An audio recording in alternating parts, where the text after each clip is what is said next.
ada talk show di Radio Start 102,6 FM.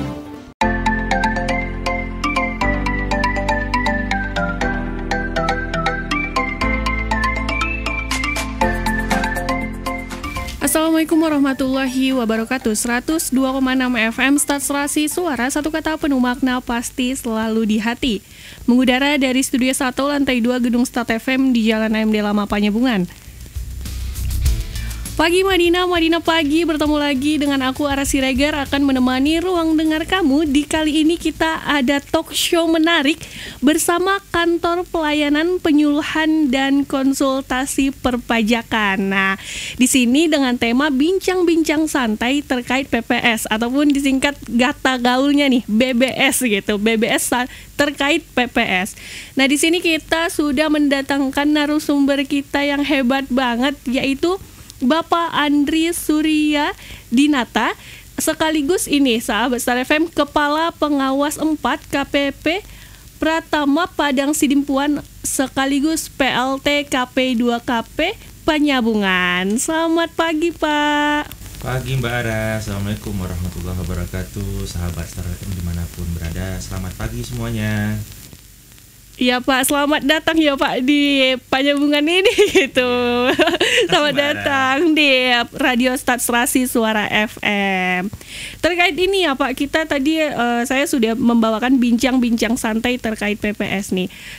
Kita langsung aja kali ya Pak ya. Kita langsung aja, saya mau nanya Pak, apa yang dimaksud dengan program pengungkapan sukarela voluntary discussion program gitu Pak? Baik Mbak Ara, terima kasih banyak sudah mengantar acara ini dan sudah menerima kita dengan sama baik di Start FM. Sahabat Start FM semuanya, mungkin ini sudah beberapa juga sudah dapat informasinya terkait dengan kalau kita singkat PPS, program pengungkapan sukarela, atau ada orang bilang juga Teks Amnesty Jilid 2, karena dulu tahun 2015 ada namanya Teks Amnesty. Nah, PPS ini apa lagi gitu kan ya. Jadi PPS ini hampir sama dengan Teks Amnesty, cuma memang karena namanya sudah beda, berarti secara programnya juga beda. Nah, PPS ini lebih kepada memberikan kesempatan kembali kepada seluruh wajib pajak yang terdaftar di kita maupun yang belum terdaftar untuk mengungkapkan atau melaporkan apabila masih ada kewajiban perpajakannya, terutama terkait harta yang belum dilaporkan kepada Direktorat Jenderal Pajak. Karena sama-sama kita ketahui ini based on-nya adalah SPT tahunan. Seluruh wajib pajak itu kan wajib ya lapor SPT tahunan, baik orang pribadi maupun badan, minimal 1 kali setahun. Nah, dalam SPT tahunan kita itu ada yang namanya kolom terkait dengan harta dan kewajiban. Nah, ini kita akan membandingkan atau akan kita lihat next setelah PPS ini berakhir, apakah harta yang dicantumkan di SPT tahunan wajib pajak semuanya sudah sama dengan profil atau data yang akan kami peroleh dari berbagai pihak nantinya setelah PPS ini berakhir. Nah, sebelum ini jalan, makanya masih diberi kesempatan kepada wajib pajak dimanapun berada untuk secara sukarela dan aktif mengikuti program PPS ini. Mungkin itu Mbak. Oh iya Pak ya, karena masih banyak ya Pak masyarakat yang masih awam gitu soal pajak ini ya Pak. Iya, betul Mbak. Saya juga mau nanya Pak, apakah latar belakang pemerintah menyelenggarakan PPSWP itu Pak? Nah, ini ada singkatan lagi ya. Memang ini agak banyak singkatan pagi iya, ini. Pak. Mudah-mudahan ini tidak memperberat hari ya, iya, sahabat Star FM semuanya. Jadi kalau tadi BBS itu bincang-bincang santai, iya, ini apalagi nih PPSWP gitu ya. Sebenarnya ya, sama aja, program pengungkapan sukarela wajib pajak. Nah, jadi semuanya disingkat itu biar lebih apa ya? Biar lebih mudah diingat gitu ya, Pak. Mudah diingat gitu kan ya. Jadi kalau tadi pertanyaan apa latar belakangnya? Iya, Pak. Latar belakangnya mungkin hampir sama dengan tadi yang Andri sampaikan di awal itu. Jadi ini bagaimana kita pertama tuh terkait dengan kepatuhan. Nah, jadi tentu yang pertama didorong itu adalah kepatuhan dulu. Memang Direktorat Jenderal Pajak itu tupoksinya itu adalah penerimaan, karena salah satu sumber penerimaan di APBN kita itu kan bersumber dari pajak. Iya Pak, benar. 84% itu dari pajak. Pajak ini dihimpun dari mana? Yang menghimpunnya itu kalau tidak Direktorat Jenderal Pajak adalah Bea dan Cukai. Oh, Bea Cukai ya, jadi Pak. sekitar 80% itu kontribusinya dari Direktorat Jenderal Pajak. Ini kontribusinya dari siapa? Bukan dari siapa-siapa, dari kita semua, dari wajib pajak yang ada di seluruh negara kesatuan Republik Indonesia, terutama yang memang sudah memiliki NPWP. Nah, kita mendorong dengan adanya PPS ini untuk meningkatkan kepatuhan seluruh wajib pajak sebelum nanti ada menegakkan hukum atau dikenal dengan law enforcement. Jadi kan kurang fair kalau misalnya nanti ada penegakan hukum, tapi wajib pajaknya sendiri belum di knowledge, belum disuluh, belum diberikan kesempatan untuk memperbaiki mungkin hal-hal yang mungkin lupa atau yang mungkin belum dimasukkan ke SPT tahunannya. Karena kan SPT tahunan itu adalah cerminan dari wajib pajak itu sendiri. Nah, inilah wadahnya PPS ini agar betul-betul dapat dimanfaatkan oleh seluruh wajib pajak untuk ikut PPS ini. Dan itu yang pertama. Yang kedua, yang pertama tadi terkait dengan meningkatkan kepatuhan. Yang kedua ini terkait dengan ini masih ada yang belum, karena dulu kita kenal ada tax amnesty tahun 2015. Ini karena kita temukan masih banyak wajib pajak yang sudah ikut tax amnesty tapi ternyata belum melaporkan, terutama ini harta ya, karena ini terkait dengan harta, karena penghasilan itu nanti ujungnya harta atau harta berasal dari penghasilan. Ini kalau di ekonomi pimpongan gitu kan ya, saling terkait.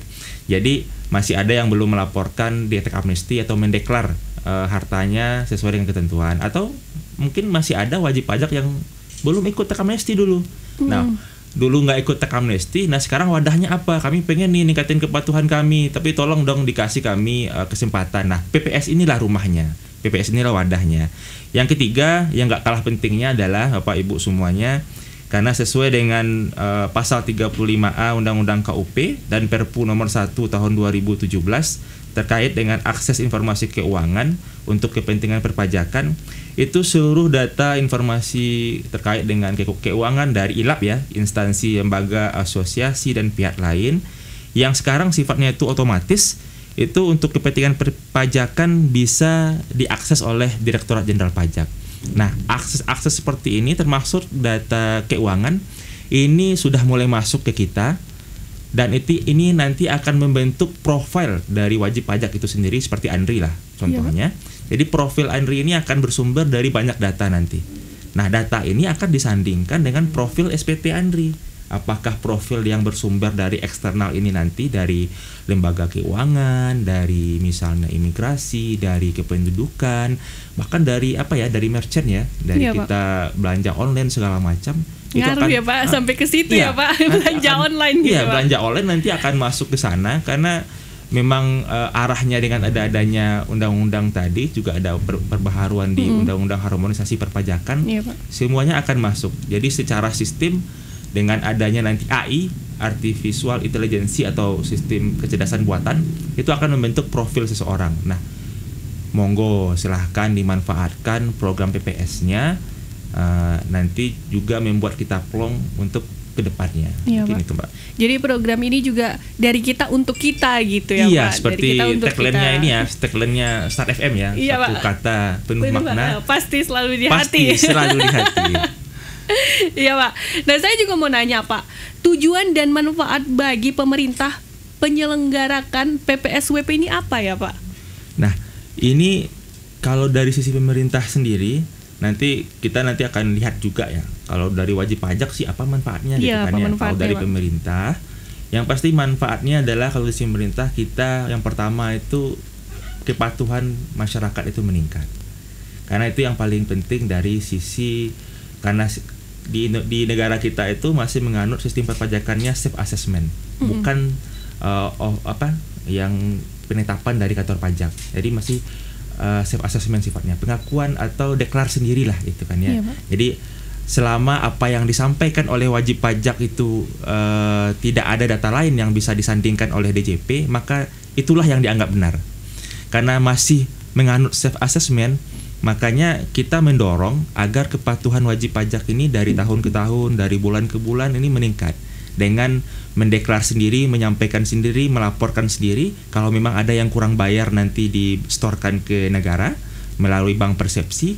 Atau misalnya ada nanti dipungut atau dipotong oleh pemungut dan pemotong, apakah itu instansi pemerintah ataukah itu BUMN, nanti juga dilaporkan sendiri oleh wajib pajaknya. Jadi ini betul-betul kita dalam tahun ini, khusus 2022 ini, kita mendorong bagaimana wajib pajak secara mandiri bisa meningkatkan kepatuhannya. Iya Pak, kesadaran diri sendiri juga ya Pak. Iya. Kira-kira Bapak udah berapa tahun nih Pak kerja di perpajakan Pak? Andri 13 tahun lebih kurang. 13 tahun. Masuknya 2009 dulu. Iya, Pak. Ini udah 2022 ya. 22 Pak. Dan alhamdulillah kesadaran masyarakat gimana Pak tentang perpajakan? Kalau di Andri sekarang dinasnya kebetulan di KPP Pratama Padang Sidempuan. Padang Sidempuan itu kita punya 5 dati 2. Iya Pak. Salah satunya adalah Kabupaten Mandailing Natal. Andri berdinas di PSP itu untuk khusus Madinah sudah sekitar 3 tahun. 3 tahun Pak. Nah kita terutama ini salah satu juga yang penting itu adalah sporting dari pemerintah daerah setempat. Iya Pak. Jadi pemerintah Pemkab, apakah itu Bapak Bupati, Ibu Wakil Bupati dan seluruh jajaran dalam hal ini sangat support sekali ke kita. Jadi ini adalah pintu gerbang awal kita bagaimana mendorong seluruh stakeholder dan seluruh wajib pajak bersama-sama kita untuk bagaimana meningkatkan kesadaran perpajakan ini. Karena sama-sama kita ketahui kalau misalnya lah 84% dari APBN itu adalah iuran kita bersama. Gotong royong lah ya, gotong royong kita bersama dalam bentuk pajak. Maka itulah yang kita dorong untuk bagaimana kedepannya kita secara mandiri bisa membiayai APBN untuk biaya operasional kita bernegara, sehingga mungkin dengan itu hutang bisa kita minimalisir. Pak. Dan kedepannya juga lebih mandiri, tidak tergantung lagi untuk, kalau dulu kan kita tahu ya sumber daya alam, dan segala macamnya. Kesanalah kita lebih banyak bertumpu ya. Nah, Pak. Padahal suatu saat ini akan harus mandiri gitu, harus ya, habis Pak. gitu, akan habis gitu. Jadi maka pajaklah sampai saat ini ya, mungkin apakah ke depan ada sumber lain yang mungkin bisa menghimpun juga untuk pundi-pundi APBN, tapi sampai saat ini pajak adalah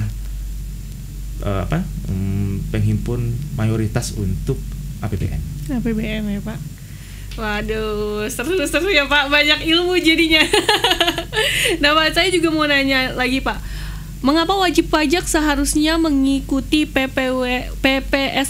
Salah gitu ya Pak, PPSWP. Jadi karena memang sesuatu hal yang kadang jarang kita dengar itu kan masih biasa itu. PPS. Andi juga waktu pertama masuk ke DJP, DJP lagi apa sih DJP itu? Maka Direktorat Jenderal Pajak gitu. Jadi banyak singkatan.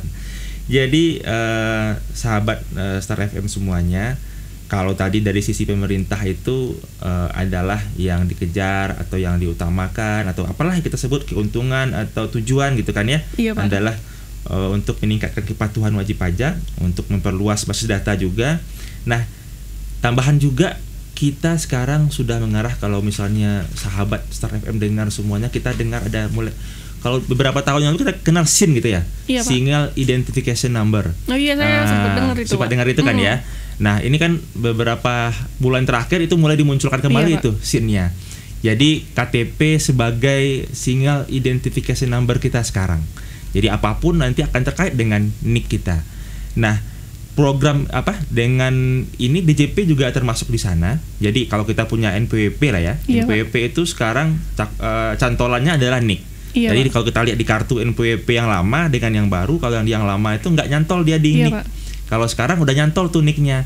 Karena kemarin kita sama-sama, Andri juga, mungkin sahabat semuanya juga, NIK kita kan dapat yang baru semua tuh, NIK kita ya, diperbarui semua. Nah ini juga nanti akan terkait dengan NIK, itu terkait dengan SIN itu ya, Single Identification Number.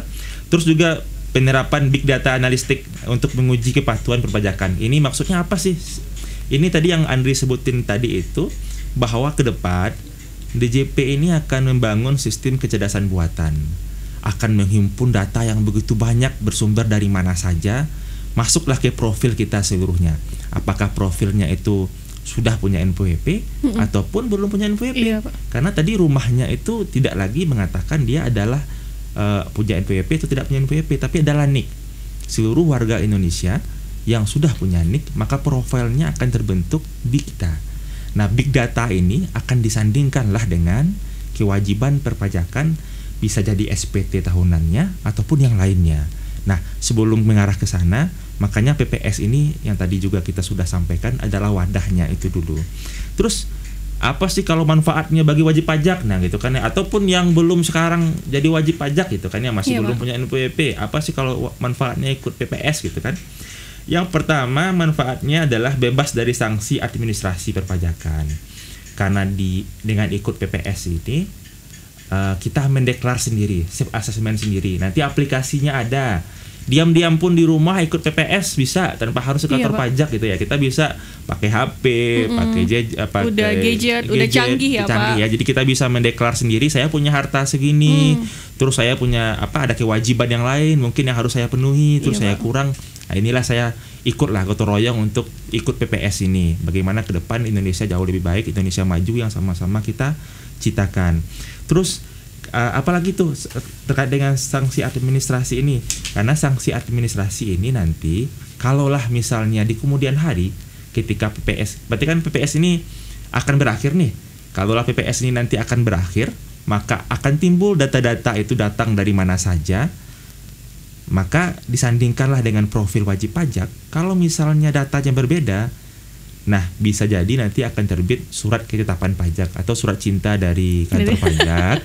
Nah, nanti itu kalau itu menjadi sebuah temuan atau menjadi sebuah ketetapan, maka sanksinya itu lebih kurang 200%. Itu adalah amanat dari undang-undang. Wow, besar sekali gitu kan ya, 200% gitu kan ya. Bahkan bisa jadi sanksinya ini nanti lebih besar dari pokok yang sebenarnya terutang kan gitu kan ya. Terus apalagi manfaatnya? Tidak akan dilakukan tindakan pemeriksaan. Jadi bagi wajib pajak yang nanti yang sudah ikut PPS di rentang tahun 2016 sampai tahun 2020 kita deklar harta kita, maka tidak akan dilakukan pemeriksaan selama harta yang sudah kita deklarkan itu betul-betul tidak ada harta yang lain lah gitu. Itulah yang ada. Terus nanti juga yang ikut di PPSWP ini terbebas dari law enforcement, penegakan hukum di tahun-tahun selanjutnya. Ini tarif pajaknya juga rendah dibandingkan sanksi yang tadi 200%. Iya, 200%. Ya, mungkin itulah kira-kira benefitnya atau keuntungan bagi wajib pajak yang nanti ikut program PPS ini. Iya, Pak. Nah, saya juga mau nanya lagi, Pak. Apakah yang dimaksud dengan the three golden benefits dalam PPSWP? Oke, ini apa lagi nih? Makhluk apa lagi nih? Makhluk apa lagi nih, Pak? Nih pagi-pagi udah agak berat ini ya materinya ya. Mudah-mudahan ngopinya makin enak ya. Jangan sampai. Tapi ini masih jam 10, Pak. Udah lagi seger-segernya lagi gitu seger-segernya ya. Iya, Pak. Mau makan siang ntar lagi ya. Mudah-mudahan ini ngecun lah nanti ke makan siangnya ya. Baik, sahabat semuanya, the three golden benefit dari program PPSWP ini lebih kurang ada 3. Ya, yang pertama kita nanti ada namanya no tax audit. Jadi tidak akan diterbitkan ketetapan pajak atas kewajiban perpajakan untuk tahun pajak 2016 sampai tahun pajak 2020. Kecuali ditemukan data atau informasi lain mengenai harta yang belum atau kurang diungkapkan dalam program PPS ini. Nah, itu benefit yang pertama. Terus apalagi benefitnya? Atau bagian dari three golden benefit ini? Tidak akan dikenakan sanksi administrasi yang 200% tadi. Iya, Pak. Wajib pajak yang telah memperoleh nanti kalau kita ikut PPS ini nanti ada namanya surat keterangan penyampaian SPPH. Nah, tanda keikutsertaan kita di program PPS ini, sehingga tidak akan dikenakan sanksi administratif yang 200% tadi. Itu dasar hukumnya ada pasal 18 ayat 3 Undang-Undang Nomor 11 tahun 2016 tentang pengampunan pajak. Terus apalagi benefitnya? Yang ketiga, no law enforcement. Data dan informasi yang bersumber dari surat pemberitahuan atau pengungkapan tadi dan lampiran-lampirannya nanti kan diadministrasikan tuh oleh Direktorat Jenderal Pajak. Nah, ini tidak akan dijadikan sebagai dasar penyidikan. Iya, Pak. Tadi dia ada tahapannya itu, kita itu di DJP itu namanya self assessment yang tadi. Wajib pajak lapor dulu nih secara mandiri sendiri, ungkapin lah sendiri, lapor SPT lah contohnya. Iya, Pak. Nah, selama DJP tidak menemukan data lain selain yang dilaporkan oleh wajib pajak, maka itulah yang benar. SPT yang apa, data yang di SPT itulah yang benar, karena itu tingkat yang paling tinggi dari self assessment. Terus apalagi kemudian kalau sudah dilaksanakan self assessmentnya, DJP secara undang-undang berhak menguji apakah itu memang sebenarnya apa tidak. Nanti akan diterbitkan surat cinta yang pertama, Iya, Pak. mungkin surat surat permintaan keterangan dulu, diklarifikasi dulu. Setelah itu nanti ada tahap namanya pemeriksaan. Nah, ada namanya juga tahapnya penyidikan. Penyidikan ya, Pak. Nah, penyidikan oleh petugas penyidik. Nanti di kita juga ada petugas penyidik namanya. Nah, ini sudah masuk ke ranah law enforcement. Mungkin itu tiga benefit yang akan nanti sahabat atau wajib pajak dapatkan dengan ikut program PPS. Iya, Pak. Banyak ya, Pak, tugasnya perpajakan ya, Pak. Banyak ya, Pak, lumayan. Ya, kita kayak di sini di Kabupaten Mandailing Natal yang kalau kita di Google ya, Iya, Pak. kita lihat luas Mandailing Natal itu sekitar 6.600 km persegi. Iya, Kalau per kita 10-nya Sumatera Utara, Pak. per 10-nya Sumatera Utara. Sandingannya nanti sudah batas dengan Provinsi Sumbar ya. Sumbar. Wajib pajak yang tersebar di 23 kecamatan. Iya, Pak. Jadi ini petugas kita kalau untuk di KP 2KP itu hanya 4 orang. Yang di KPP yang membawahi 5 dati 2 itu petugasnya secara keseluruhan itu 114 orang. Dengan target 1,2 triliun untuk tahun ini. Wow. Harus dihimpun untuk masuk ke APBN. Tapi itu kan kerjasama kita semua, Iya, gotong royong gotong seluruh royong. stakeholder. Bagaimana ini bisa tercapai?